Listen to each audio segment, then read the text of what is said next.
não tomo mais nenhuma decisão sem ouvir a minha voz interna, sem ouvir. Tem gente que chama intuição, tem gente que chama coração, tem gente que chama...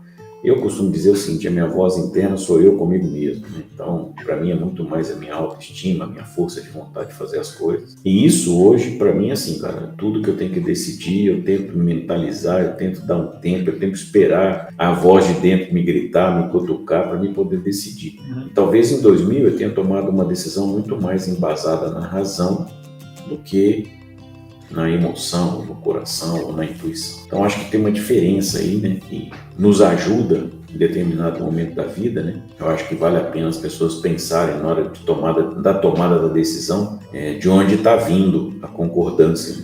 Você sabe que você puxou um gancho que eu acho que é muito interessante a gente trabalhar esse contexto, né? E fez eu lembrar de uma história que eu aprendi com um grande amigo meu, Dr. Paulo de Tarso Seixas, aqui em Campinas. É meu médico, e numa dessas consultas com ele, alguns anos atrás, ele é meu mentor, né? E aí ele contou uma história para mim, virou para mim e falou o seguinte, ele falou: Maurício, imagina que você está lá na Avenida Paulista e você chama um táxi. Você entra no táxi, aí ele me perguntou: quem decide para onde vai? Eu falei assim, quem decide sou eu que chamei o táxi, eu sou o passageiro.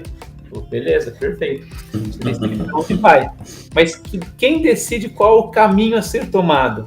Eu falei assim, quem decide é o motorista, ele vai por aquele caminho que ele quiser, né? E falou, exatamente. E falou assim, na nossa vida é a mesma coisa. Quem decide é o passageiro, não é? O passageiro é o coração. E quem decide o caminho que vai ser tomado para chegar ao lugar que se deseja é a mente. É a razão. Ele falou assim, o problema é que muitas vezes na vida a gente confunde as coisas e a gente deixa o motorista decidir o destino onde se vai. E aí gera-se uma incongruência muito grande, porque a sua razão, a sua mente está desejando ir para tal lugar, mas o seu coração não quer ir para lá. Ah, que legal essa definição. E esse é um ponto muito interessante para a gente trazer aqui, porque esse é um dos pilares dessa palavrinha decisão que a gente vai abordar na nossa mentoria, que é a gente ter uma harmonia entre o coração e a razão. Porque quando não existe essa harmonia, o que acontece é que você entra num processo de autossabotagem sem você perceber. Porque a sua razão está querendo ganhar mais dinheiro, a sua razão está querendo um emprego melhor,